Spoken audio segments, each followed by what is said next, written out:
ఓం శాంతి. ఈరోజు Murali date 28 July 2026. బాబా చెప్తున్నారు, మధురమైన పిల్లలు, మీ పాడైపోయిన భాగ్యాన్ని బాగు చేసేవారు అనక మీ భాగ్యాన్ని తయారు చేసేవారు ఒక్క తండ్రి మాత్రమే. వారు మీకు జ్ఞానాన్ని ఇచ్చి భాగ్యవంతులుగా చేస్తారు.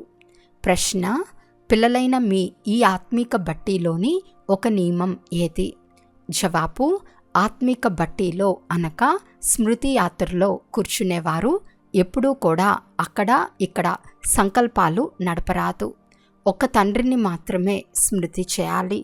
ఒకవేళ బుద్ధి అటు ఇటు తిరుగుతూ ఉంటే కునికిపాట్లు పడుతూ ఉంటారు, ఆవులిస్తూ ఉంటారు. దాని ద్వారా వాయుమండలం పాడైపోతుంది, తమకు తామే నష్టపరుచుకుంటారు. పాట: మనసు ఆసరా తెగిపోరాదు. ఓం శాంతి. మధురాతి మధురమైన పిల్లలు పాటలోని 2 లైన్లు విన్నారు. పిల్లలకు హెచ్చరిక లభిస్తుంది. బ్రాహ్మణులైన మీది తప్ప మిగిలిన వారందరి భాగ్యం ఈ సమయంలో పాడైపోయింది. పాడైపోయిన మీ భాగ్యం ఇప్పుడు బాగుపడుతూ ఉంది. తండ్రిని భాగ్యాన్ని తయారు చేసేవాడని కూడా అంటారు. శివబాబా ఎంత మధురమైన వారో మీకు తెలుసు. బాబా అనే పదం చాలా మధురమైనది. బాబా నుండి సర్వ ఆత్మలకు వారసత్వం లభిస్తుంది. లౌకిక తండ్రి నుండి పుత్రులకు ఆస్తి లభిస్తుంది, పౌత్రికలకు లభించదు. ఇక్కడ కొడుకులు కూతుర్లు అందరూ వారసత్వానికి హక్కుదారులే. తండ్రి ఆత్మలను అనగా తన పిల్లలను చదివిస్తారు. మనమంతా సోదరులమని ఆత్మ భావిస్తుంది. బ్రదర్హుడ్ చెప్పబడుతుంది కదా. ఒకే భగవంతుని పిల్లలు మరి ఇంతగా ఎందుకు పోట్లాడుకుంటారు? అందరూ పరస్పరంలో పోట్లాడుకుంటూనే ఉంటారు. అనేక ధర్మాలు, అనేక మతాలు ఉన్నాయి. ముఖ్యమైన విషయం ఏమిటి అంటే రావణ రాజ్యంలో పోట్లాటలే జరుగుతూ ఉంటాయి. ఎందుకంటే వికారాలు ప్రవేశమై ఉన్నాయి. కామ వికారం గురించి కూడా చాలా పోట్లాట్లు జరుగుతాయి. ఇలా చాలామంది రాజులు యుద్ధాలు చేశారు. కామ వికారం కొరకు చాలా పోరాడతారు, ఎంతో సంతోషిస్తూ ఉంటారు. ఎవరిపై అయినా మనసు కలిగినప్పుడు చంపేందుకు కూడా వెనకాడరు. కామం మహాశత్రువు. క్రోధం గలవారిని క్రోధీలు అని అంటారు. లోభమున్న వారిని లోబీలు అని అంటారు. కానీ కాముకులుగా ఉన్నవారికి చాలా పేర్లు పెడతారు. అందుకే అమృతాన్ని వదిలి విషాన్ని ఎందుకు స్వీకరిస్తారని అంటారు. శాస్త్రాల్లో అమృతం అనే పేరు రాసిస్తారు. సాగర మంథనం చేస్తున్నప్పుడు అమృతం వెలువడిందని, ఆ కలుషం లక్ష్మికి ఇచ్చారని ఎన్నో కథలు ఉన్నాయి. ఇందులో కూడా అన్నిటికంటే ముఖ్యమైన విషయం సర్వవ్యాపి. గీతా భగవానుడు ఎవరు? పతిత పావనుడు ఎవరు? ప్రదర్శనీలలో ముఖ్యంగా ఈ చిత్రాల గురించే అర్థం చేయించబడుతుంది. పతిత పావనుడు జ్ఞానసాగరుడు మరియు వారి నుండి వెలువడిన జ్ఞానగంగల లేక నీటి నదులు. ఎన్నో మంచి మంచి విషయాలు అర్థం చేయించడం జరుగుతుంది. తండ్రి కూర్చుని అర్థం చేయిస్తున్నారు. మధురాతి మధురమైన పిల్లలు, మిమ్మల్ని పావనంగా ఎవరు తయారు చేశారు? పాడైన వారిని బాగు చేసేవారు ఎవరు? ఆ పతిత పావనుడు ఎప్పుడు వస్తారు? ఈ ఆట ఎలా తయారయింది? ఈ విషయాలు ఎవరికి తెలియదు. తండ్రిని జ్ఞానసాగర్లు, ఆనంద సాగర్లు, శాంతి సాగర్లు అని అంటారు. పాడైపోయిన వారిని బాగు చేసేవారు ఒక్కరేనని మహిమ కూడా చేయబడింది. రావణుడు మనల్ని పాడు చేస్తారని అర్థమవుతుంది. ఇది గెలుపు ఓటముల ఆట. రావణుని గురించి కూడా మీరు తెలుసుకున్నారు. అతన్నే భారతవాసులు ప్రతి సంవత్సరం తగలబెడతారు. ఇతడు భారతదేశానికి శత్రువు. భారతదేశంలోనే ప్రతి సంవత్సరం తగలబెడతారు. ఎప్పటి నుండి తగలబెడుతున్నారు అని వారిని అడగండి. ఎప్పటి నుండి సృష్టి ప్రారంభమైందో అప్పటి నుండి ఇది అనాదిగా నడుస్తూ ఉందని చెప్తారు. శాస్త్రాల్లో ఏమేం చదువుతారో దానినంతా సత్యం సత్యం అని అంటూ ఉంటారు. ముఖ్యమైన తప్పు ఈశ్వరుడు సర్వవ్యాపి అని చెప్పటం. ఇది ఫలానా వారి తప్పు అని తండ్రి చెప్పటం లేదు. ఇది డ్రామాల్లో నిర్ణయించబడి ఉంది. ఇది గెలుపు ఓటముల ఆట. మాయతో ఓడితే ఓడినట్లు, మాయతో గెలిస్తే గెలిచినట్లు. మాయతో ఎలా ఓడిపోతారని కూడా అర్థం చేయించబడింది. పూర్తి అర్ధకల్పం రావణ రాజ్యం నడుస్తుంది. ఒక్క సెకండ్ కూడా వ్యత్యాసం ఉండదు. రామరాజ్య స్థాపన, రావణ రాజ్య వినాశనం తమ సమయానుసారం ఖచ్చితంగా జరుగుతాయి. సత్యుగంలో లంక ఉండదు. అది బౌద్ధ ధర్మానికి చెందిన ఖండం. లండన్ ఈ వైపు ఉంది, అమెరికా ఈ వైపు ఉందని చదువుకున్న వారి బుద్ధిలో ఉంటుంది. చదువు ద్వారా బుద్ధి తాళం తెరవబడుతుంది, ప్రకాశం వస్తుంది. దీనిని జ్ఞానం మూడవ నేత్రం అని అంటారు. వృద్ధమాతలు చాలా విషయాలను అర్థం చేసుకోలేరు. వారు ఒక ముఖ్య విషయాన్ని ధారణ చేయాలి.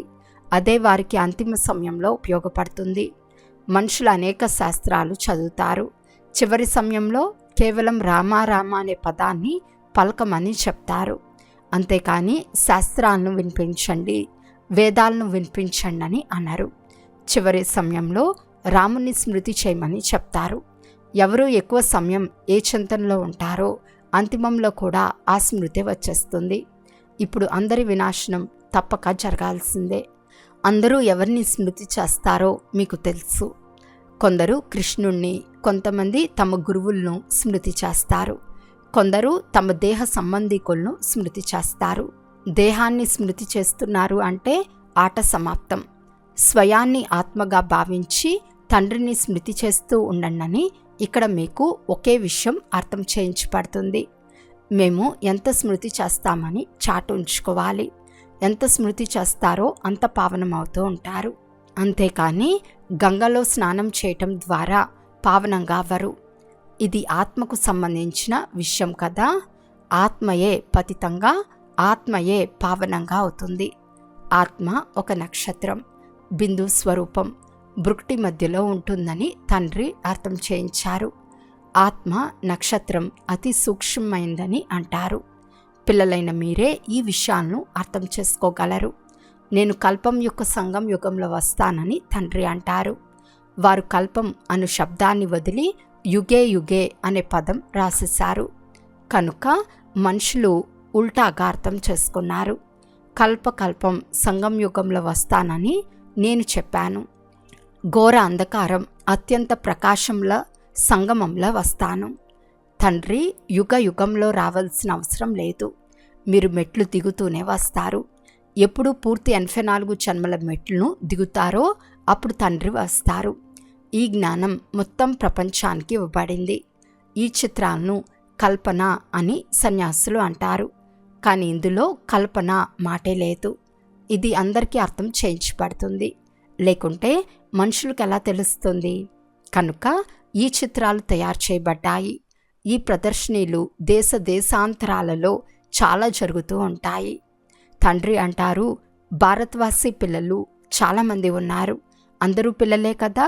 ఇది అనేక ధర్మాల వృక్షం. వీరంతా కామచిత్పై కూర్చుని కాలి మరణించారని తండ్రి అర్థం చేయిస్తున్నారు. సత్యుగంలో ఎవరైతే మొట్టమొదట వస్తారో వారే మళ్ళీ మొట్టమొదట ద్వాపర యుగం నుండి కామాగ్నిలో కాలిపోతారు. కనుక నల్లగా అయ్యారు. ఇప్పుడు అందరికీ సద్గతి కలుగునున్నది. మీరు నిమిత్తంగా అవుతారు. మీతో పాటు అందరికీ సద్గతి కలుగుతుంది.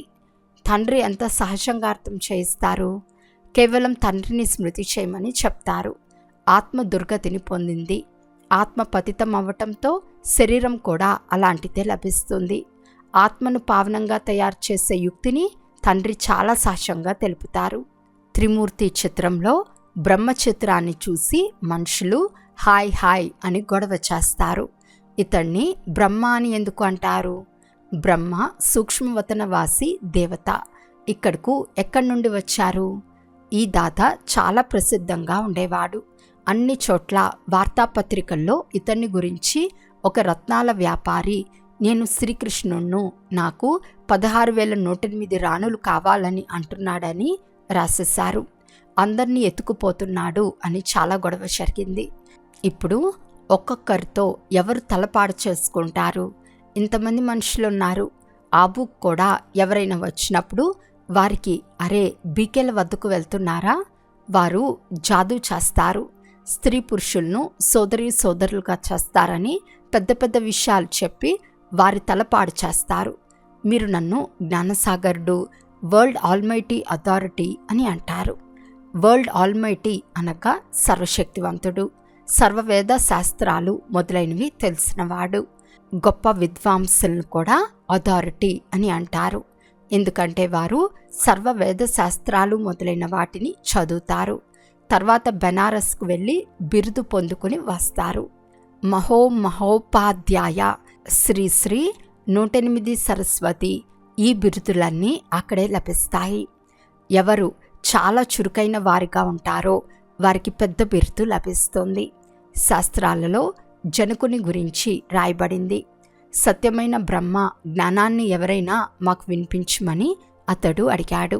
ఇప్పుడు బ్రహ్మ జ్ఞానము అనున్నది లేదు. అన్ని విషయాలు ఇక్కడివే. పెద్ద కథలను తయారు చేసేశారు.